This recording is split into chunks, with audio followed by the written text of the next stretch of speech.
Bismillahirrahmanirrahim. Alhamdulillah wassalatu wassalamu ala Rasulillah Muhammad ibn Abdullah wa ala alihi wa sahbihi wa man wala.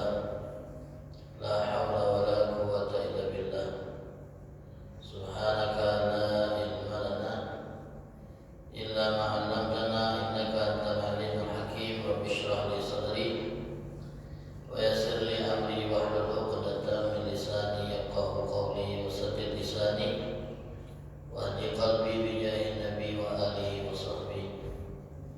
Ma'asyiral hadirin wal hadirat yang dirahmati Allah, alhamdulillah puji dan syukur terpanjatkan kehadirat Allah atas limpahan nikmat yang Allah Ta'ala karuniakan kepada kita, sehingga dengan nikmat-nikmat tersebut kita bisa sama-sama berada di dalam masjid yang insyaallah diberkahi oleh Allah di hari ke-8 dari bulan suci Ramadan. Tidak terasa kita sudah masuk hari ke-8. Kita sudah berada di penghujung 10 pertama dari bulan Ramadan. Begitu cepat hari berlalu.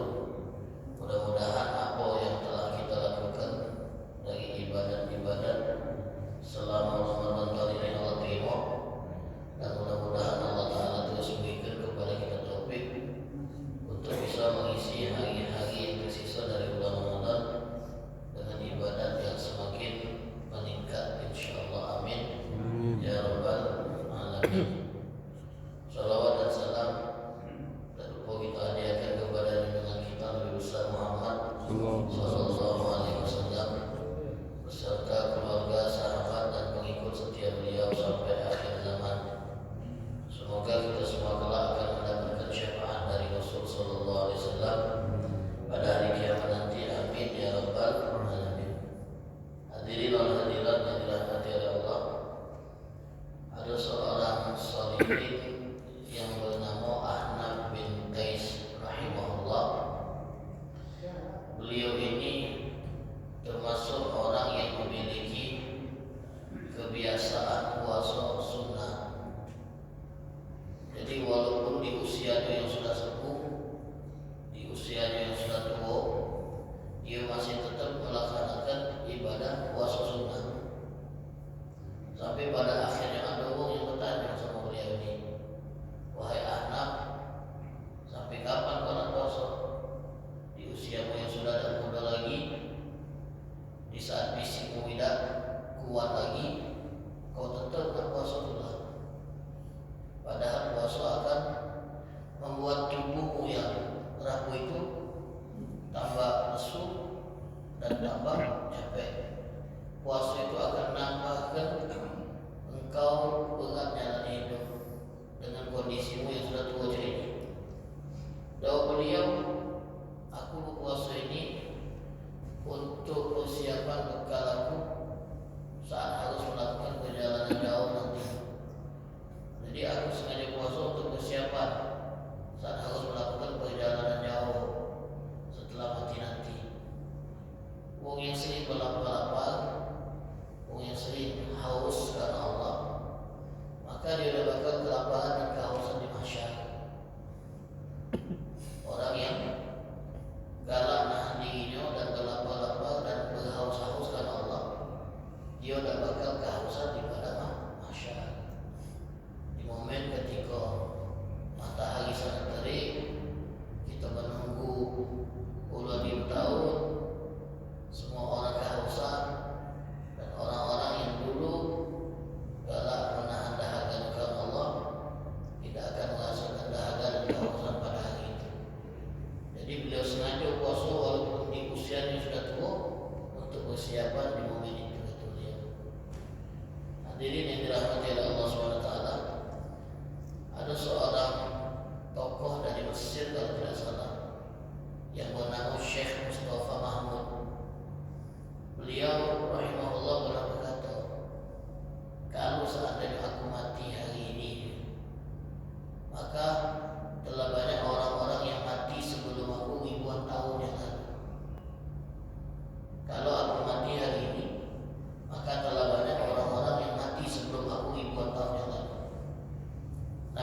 Muhammad SAW itu sudah wafat 1400 tahun yang lalu sebelum itu. Sahabat yang berjuang sama beliau juga telah wafat 1400 tahun yang lalu. Orang-orang yang musuhi beliau, yang menentang dakwah beliau juga sudah wafat 1400 tahun yang lalu. Artinya mereka itu sudah lama meninggalnya dan sudah lama berada di barzah, dan masing-masing sudah mendapatkan hasil apa yang mereka buat selama di dunia. Ada bahkan yang sudah mati puluhan ribu tahun mungkin, kata Syekh Mustafa Mahmud. Jadi Muhammad berkabar mereka di sana itu apa yang mereka dapatkan di sana. Aku pun menyadari kalau aku mati, kemungkinan besar aku juga akan menetap di alam barzah itu ribuan tahun, atau bahkan puluhan ribu tahun, sampai kiamat. Dan kiamat kita tidak ada yang tahu. Kita akan berpindah, kita akan ngalih dari satu alam ke alam yang lain, yaitu alam barzah. Kata beliau, terlalu singkat hidup di dunia ini dan terlalu panjang perjalanan menuju surga itu. Yang fase-fasenya itu akan diawali dengan fase barzah, dan di barzah itu lamun, kata beliau. Jadi setelah aku yakin bahwa aku akan berpindah dari alam dunia ke alam barzah, dan di sana aku butuh sesuatu yang bisa membuat aku nyaman di sana, maka aku siapkan segala yang aku butuhkan nanti di sana saat masih hidup. Dan aku dengar bahwasanya sholat malam itu bisa menerangi kuburan, maka sejak saat itu aku pun sholat malam. Sejak saat itu aku sholat malam, karena kuburan gelap, barzah itu gelap. Kalau ada kita yang mampu siapkannya, maka kita akan masuk di sana dalam keadaan yang kita tidak nyaman pasti di sana. Jadi sejak aku tahu sholat malam itu akan menerangi kubur, maka aku memulai rutin menjalankan sholat malam. Harapan mudah-mudahan kubur aku terang. Saat aku mengetahui bahwasanya Quran akan menjadi teman setia sampai kita berada di barzah, maka sejak saat itu aku rutin baca Quran. Mudah-mudahan aku tidak sendirian di alam kuburku, ada yang menemaniku. Manusia itu, hadirin wal hadirat, punya tabiat watak dan nyaman kalau dewean. Manusia itu, karena kita di makhluk sosial. Nabi Adam ini surga di pasangan. Di surga, apa yang ada di surga? Bukan ngomongnya apa-apa ya. Walaupun kati pasangan itu kan ada kawan masih. Nabi Adam itu deweannya di surga. Tak kati pasangan kan? Habisnya di hidup Hawa. Artinya Nabi Adam yang sudah di surga dewean tidak terasa. Lalu mak kita dewean, tinggal di rumah besar dewean mak. Mana lemah? Yang penting ada lewat yang ngobrol, tidak harus istri. Yang penting itu ada dewean istilahnya itu. Yang penting. Karena manusia ini makhluk sosial. Tak lemah dan nyaman kalau dewean.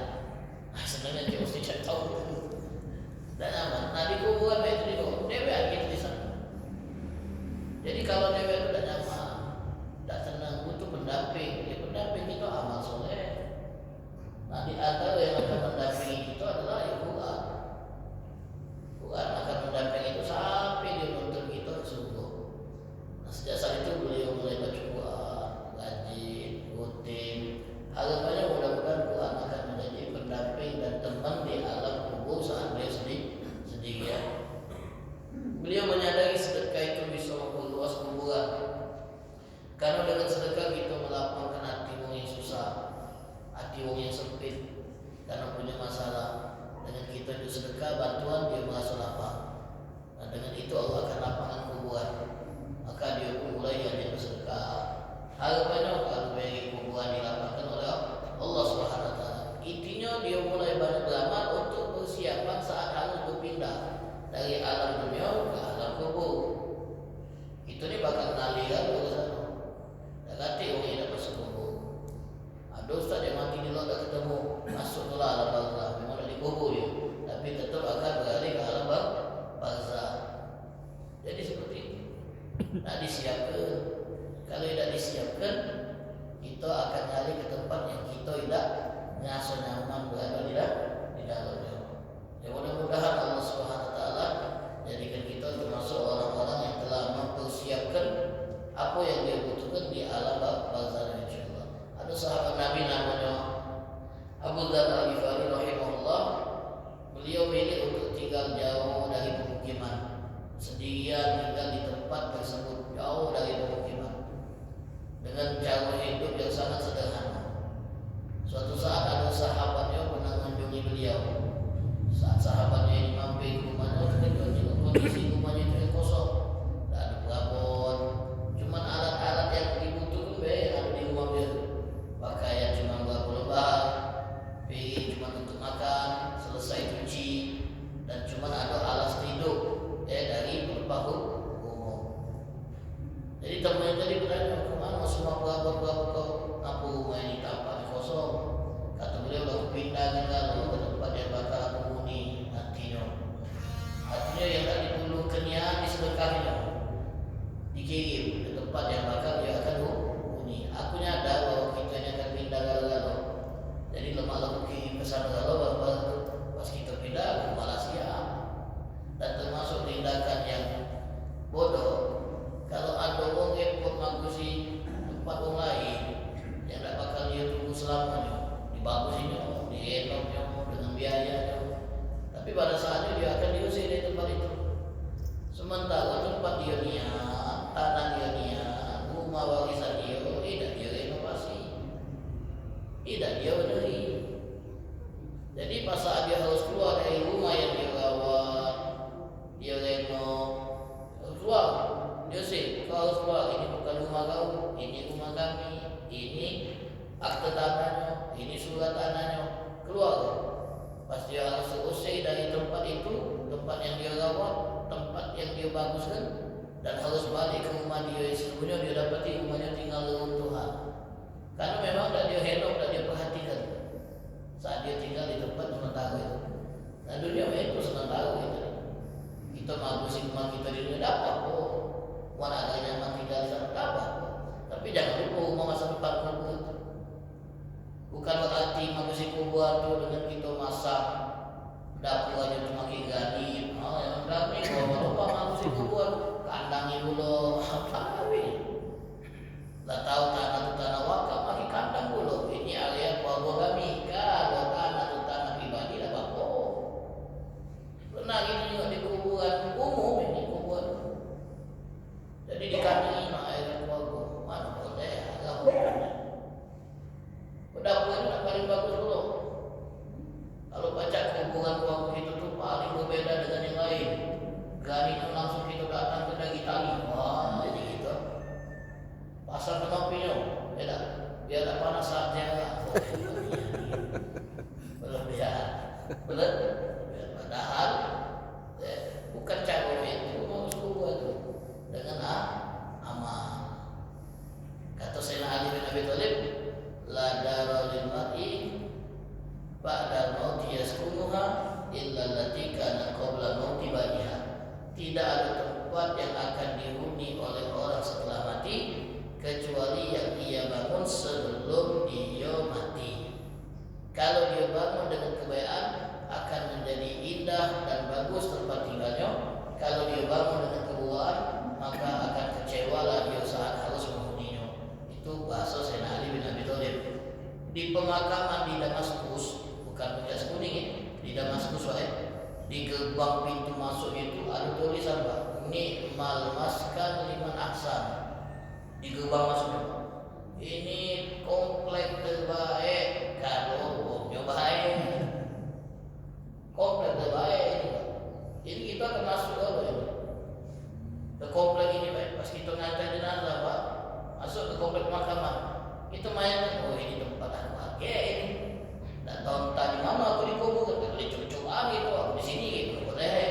Kalau pemakaman kan, nah kita akan tinggal di situ juga.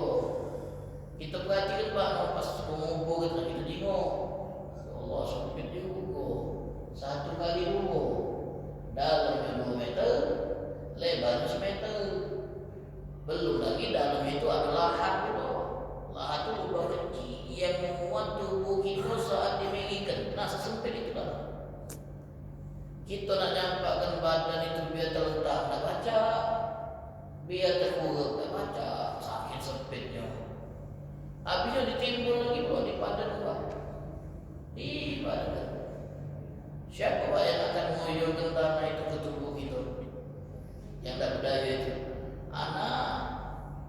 yang paling kita sayang.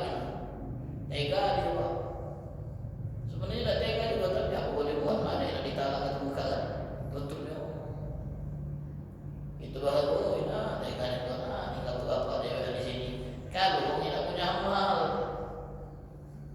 teguguplah dia masuk itu. Takutlah dia. Tapi dalam riwayat Nabi pernah bersabda, kalau jenazah itu ruhnya jahat, maka ruhnya akan mengikuti pas jasadnya itu diantar ke pemakaman dan bertanya kepada orang-orang yang memandunya, ya wailaha aina yadhabu biha, celaka jasad aku itu nak dibawa ke mana oleh mereka, dimasukkan ke liang kubur, beserta ruhnya dimasukkan. Nah di saat itu Allah Ta'ala tampakkan apa yang akan dia dapat di akhirat. Wong ahli surga dibukakan pintu surga, sehingga dia melihat pandangan itu, pandangan surga di kubur yang sempit itu. Senang, dia nyaman, dia tenang, dia bahkan dia berdoa, ya Allah kiamatlah biar cepat masuk ke sana.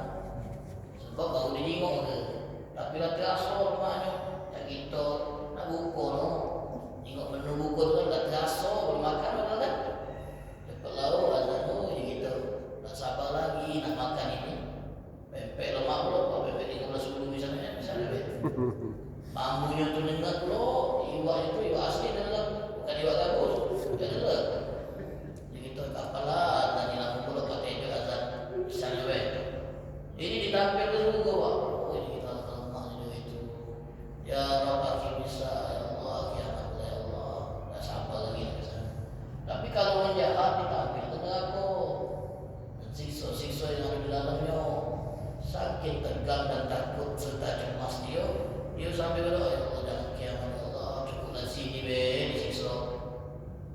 Engkau kalau siksa di sana dulu, ada kiamat padahal dia tersiksa di kuburnya.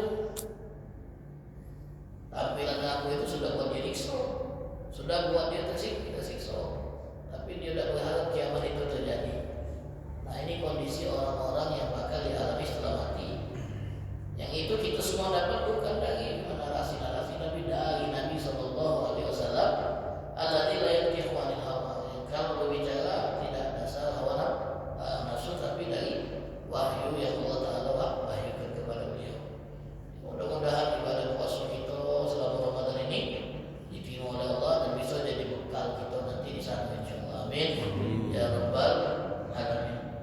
Asyirul hadirin wal hadirat yang dirahmati oleh Allah Subhanahu wa Ta'ala. Di antara fenomena yang sering kita lihat di bulan Ramadan ini adalah para bocil, anak-anak kecil yang nanggung, yang kadang buat bising di masjid saat ada aktivitas di masjid, yang main-main, gawe, biasa gitu. Ya kita dulu main itu juga, cewek sini main itu juga dulu, manjat tiang, manjat mimbar, biasa gitu juga. Tapi kalau kita termasuk yang anaknya ada di tempat itu dan dia ini tidak mantap, hendaklah kita tertibkan sebagai orang tua. Yang jadi masalah kadang-kadang orang tua juga di mana lagi kalau kita marahi salah pula, masjid tidak nyaman lagi buat anak-anak. Alasannya sekarang itu. Jadi serba salah kadang-kadang pengurus masjid ini nak marahi anak-anak lagi takut salah, tidak dimarahi untuk kenyamanan. Ustaz John di Manjaya salah-salah, gagal udah ribut. Kadang-kadang itu. Sebab kami kawan-kawan kami juga yang jadi imam dengan baca sejus malam itu terganggu dengan aktivitas budak di belakang ibu-ibu untuk beda nak kencang di masjid itu di halaman. Nah kalau memang ada anak itu dan memang nak diajak masjid untuk ibadah, pagakkan begitu. Budak tidak boleh ketemu. Kalau ketemu, ibarat plus jadi mogok dia. Ada yang kompol lah di belakang tu. Jadi memang terganggu itu. Ya, tapi itulah tadi dilema jadi nak dilarang cak mano, tidak dilarang cak mano, jadi serba salah. Oleh sebab itu kalau memang ada anak kita ya kita tanggung jawab masing-masing, kita tertibkan. Tapi alangkah bagusnya kalau seandainya ada pengawas anak-anak di masjid itu. Tak sabar misalnya tadi ditakuti, misalnya cari yang ditakuti. Kami ingat Pak, dulu kami kecil-kecil dulu, mungkin bapak-bapak ngalamin juga dulu ya. Apa yang di setiap musola masjid itu apa yang paling ditakuti? Gawin sama gawe. Ternyata keberadaan orang ini penting untuk menentukan anak-anak. Dengar suara anak-anak penting. Cak uji kita tu seperti jenderal. Kalau dengar suara tu, baju itu langsung penting. Takutnya kan ikan yang ada. Memang sama orangnya. Malah terus. Makanya cuma ngomong, tidak main fisik. Bagus jadi budak-budak itu tertib. Sok budak tadi. Bagus. Memang harus ada untuk menetipkan anak-anak supaya ibadah kita bisa berjalan dengan lancar dan tenang. Tapi kami punya cerita, ada anak yang agak beda dari anak-anak secara umum. Dan kita juga ada juga di sini anak-anak tertib, diam, nyimak. Ada alhamdulillah.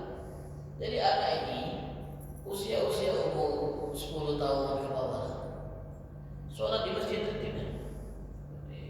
Tidak seperti yang lain main-main. Tadi kami telah masuk sini. Di belakang sini ada 2 biko, saya telah masuk. Masuk ini akhirnya lagi peraman ini. Kamu dibawa masuk ini.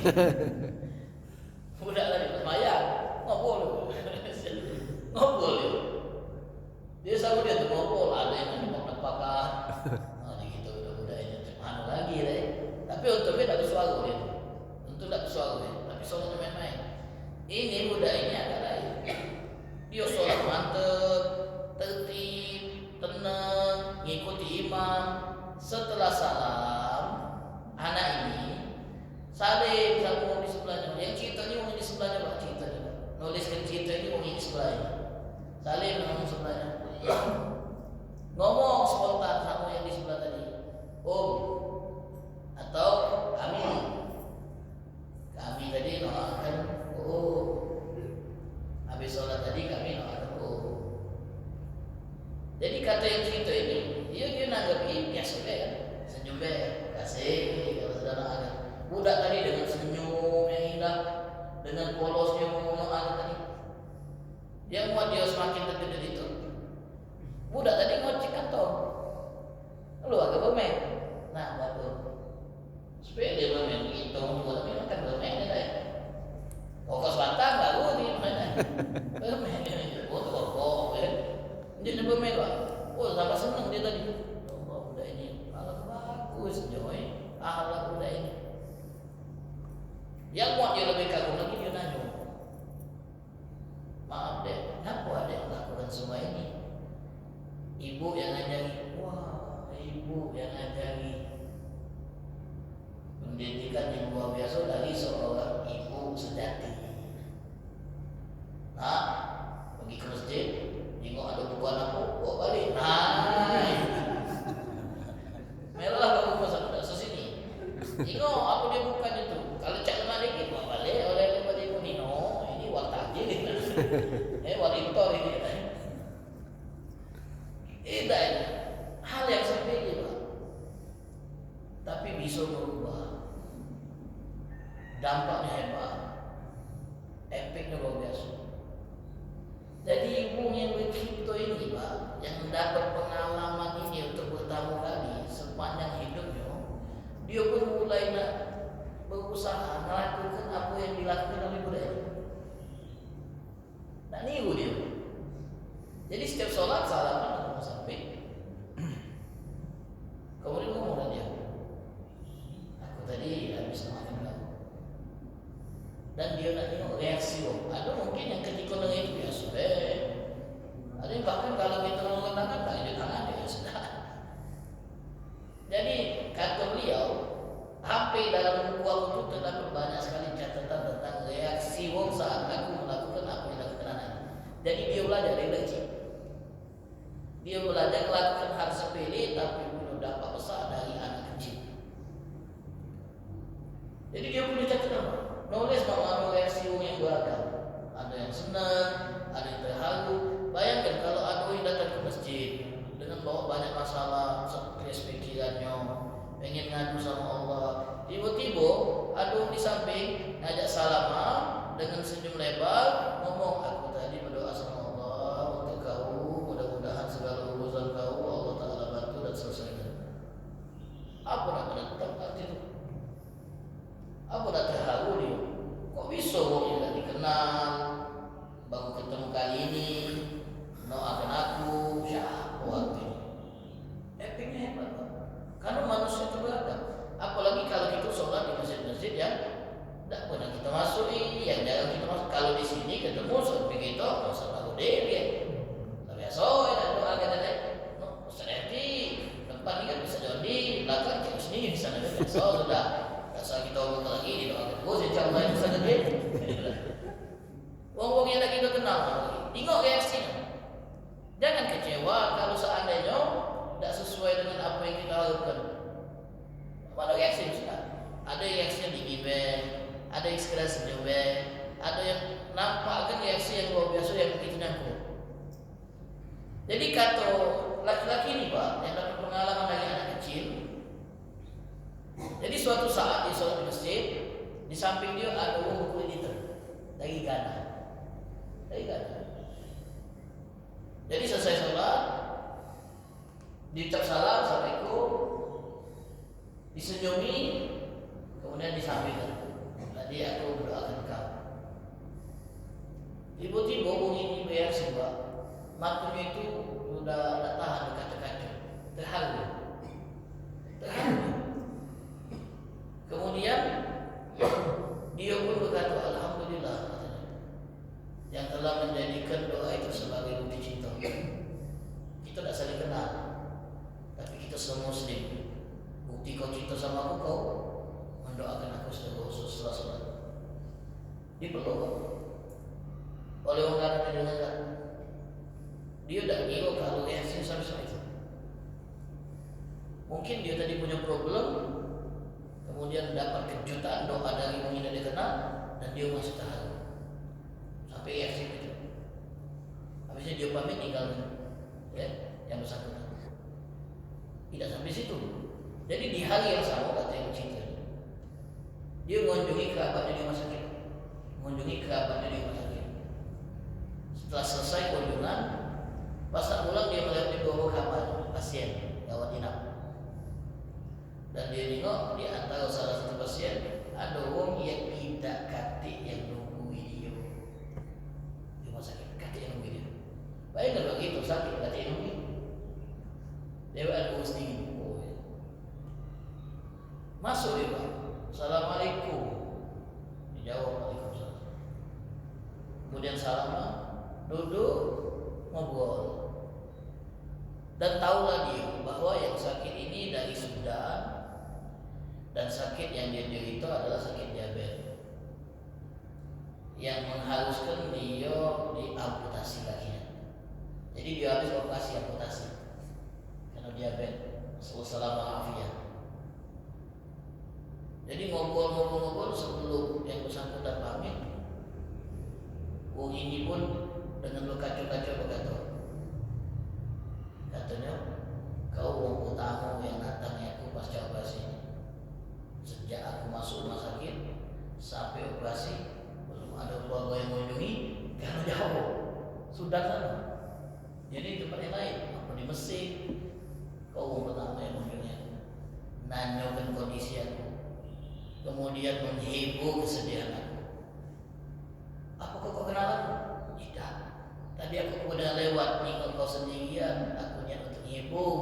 Yang ngiring aku ke sini adalah janji Nabi Muhammad SAW. Siapa yang menjenguk orang sakit, maka akan beristighfar untuknya 70 malaikat. Itulah yang ingin aku untuk ke sini. Jadi aku pengen dapat istighfar dari 70 malaikat sehingga aku digiring oleh Allah untuk masuk ke sini.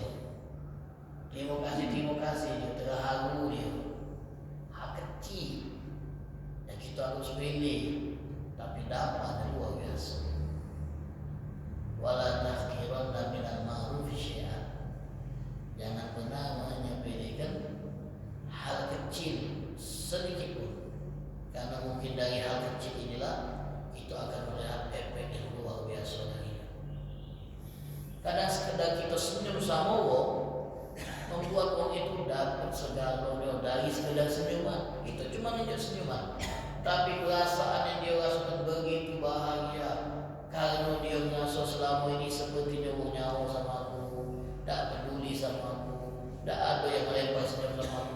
Tiba-tiba ada yang masih galak senyum di hadapan aku. Alangkah senangnya aku ini. Cuma senyum, apalagi hanya dagang dia tambah dia sengit. Itu hal-hal sepele.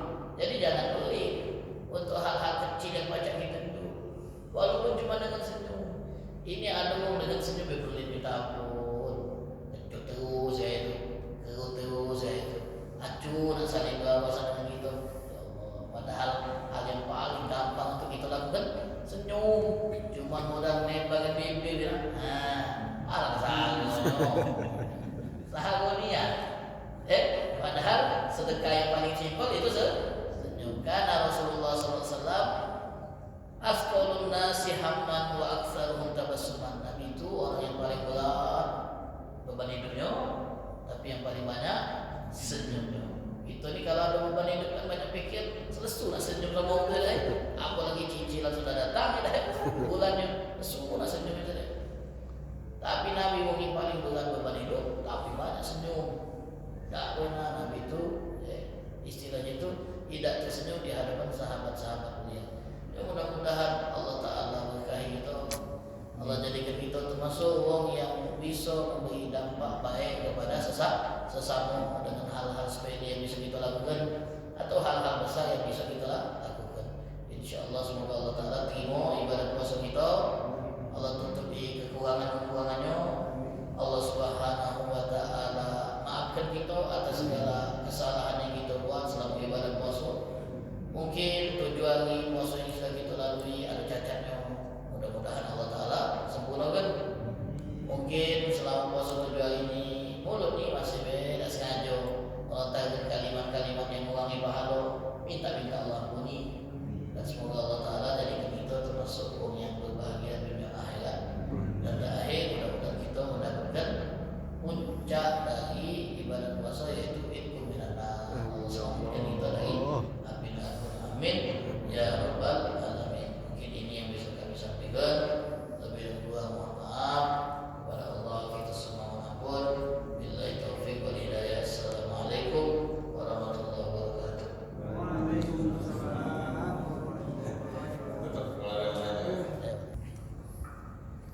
Ya kalau memang alasan ibu tadi tak bolehkan anaknya ke masjid, takut dia mengganggu, apalagi dia ada bersama orang tuanya, bapaknya misalnya, atau yang bisa mendisiplinnya, insyaAllah apa yang ibu lakukan itu tidak salah. Kalau memang ada kekhawatiran anda bakal mengganggu, terlebih ibu paling tahu kan kondisi anak mama kan misalnya aktif ini, budaknya melesat atau segala-segala. Jadi biar di rumah tapi di rumah sholat kan alhamdulillah. Kemudian sampai besar saat ini dia agak susah, bahkan tidak galak ke masjid, kakinya terberatnya melangkah ke masjid, tapi masih sholat. Alhamdulillah masih baik. Ya, kita tengok positifnya bu. Ya, tengok sisi positifnya dulu. Kalau dia selagi masih galak sholat di rumah, masih jadilah yang paling bangun tuh masih bu. Daripada dia sudah tak ke masjid, tak sholat pulang ke rumah. Jadi jangan ibu susahkan bu. Yang penting dia masih galak sholat dulu, itulah bagus. Agak pelan-pelan, ibu berdoa terus, nasihat terus, cari kawan dia yang pacak ngajak dia dan ingin dia ke masjid. Bisa dia punya kawan bu, yang sudah galak ke masjid, nyaman dengan suasana masjid. Minta tolong sama kawan, jadi tolong ajak ke kawan-kawan anak kami itu ke masjid. Biar dia tahu suasana masjid. InsyaAllah itu tidak menjadi hukuman dari Allah jauh-jauh tadi. Jangan berpikir terlalu jauh itu, ya. Sampai ngomong jangan-jangan ini hukuman dari Allah karena dulu melarang anak ke masjid. Padahal dulu kita melarangnya karena ada alasan kan. Jadi insyaAllah kalau kami berpikir positif dulu. Kalau ibu ngomong tadi anaknya masih sholat di rumah, anak susah, masih jauh lebih baik. Di saat ada anak-anak ke masjid tapi tidak sholat. Jadi Pak Ketua tadi datang ke masjid tak sholat, malah weekday di masjid main sama teman-teman. Kan masih lebih rumah sholat dan ganggu masjid daripada datang ke masjid tidak sholat ganggu di masjid. Jadi kita selalu berpikir positif itu, terus berdoa, cari cara, mudah-mudahan ya Allah bukakan hatinya untuk datang ke masjid, insyaallah. Amin ya rabbal alamin. Demikian ya. Silakan Mas Sinar. Baik. Ya benar tadi. Namun setiap waktu punya watak bawaan masing-masing. Ada yang memang susah yang untuk senyum, susah dan kaku dia wajah itu. Tak baca senyum. Kita senyum dia tak balas senyum. Ya namanya watak orang tak baca gitu. Baik. Watak orang. Kecuali kalau dia ingin berubah. Iya. Karena memang masalah akhlak ini watak karakter. Ada yang mengatakan karakter itu bawaan. Jadi bawaan Allah punya. Jadi dia tumbuh dewasa dengan bawa karakter itu. Ada yang mengatakan karakter itu bisa dilatih. Man yatasabbar yusabbirullah. Siapa yang berusaha sabar maka Allah Taala akan jadikan dia orang yang sabar. Siapa yang berusaha menjadi orang yang santun, mudah emosian, Allah akan bantu dia jadi orang yang santun dan tidak emosian. Ada yang mengatakan bisa dilatih. Tapi yang lemah itu yang sudah bawaannya Pak. Dari kecil dia bukan senyum Jadi budak ini dari SD senyum terus, bukan senyum. Berarti sebab ini bahaya pula. Sampai SMP bukan senyum, sampai dia dewasa bawaan berubah. Ada kawan kita mungkin kayak itu. Ya susah banget. Jadi intinya kalau dia pengen berubah, dan ada usaha dari dia, kita juga pengen berubah dia. Ya dengan bergaul Pak. Namanya karakter itu Pak. Atiba yasriku tiba. Jadi wong yang dulu Pak tidak pelit. Wong dulu dari bawah. Kalau banyak bergaul wong pelit jadi pelit. Tapi tidak gampang mengubah watak itu. Lama. Dengan lama jadi bergaul dia berubah jadi pelit. Wong yang pelit gaul dengan wong dermawan, lama-lama jadi dermawan. Wong yang susah senyum kalau banyak bergaul dengan orang banyak senyum dan dia tidak nutup diri, itu protes. Kalau juga sekarang ni tak banyak bergaul, sudah susah kita nak mengubahnya. Paling tidak kita tetap memberikan apa yang bisa kita berikan dan dia berikan apa yang dia beri. Kita tetap senyum walaupun tak dapat balasan senyum dari dia, tak jadi masalah. Yang penting kita menunjukkan apa yang ada sama kita. Dia nampilkan apa yang ada sama dia. Kalau nak mengubah watak itu susah, tak gampang. Itu 4 SKS ya Ustaz. 4 semester tadi. Susah. Dan watak itu bisa diubah dengan cara bergaul. Macan dari kecil Pak, kalau kucing jadi kucing dia kan. Jadi insting negangnya dia lah. Tak tahu kalau buaya Allah.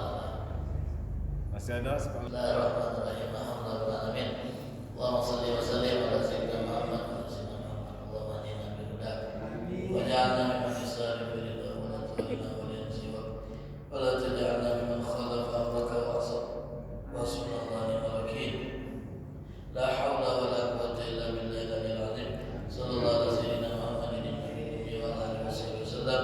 Alhamdulillah rabbil alamin.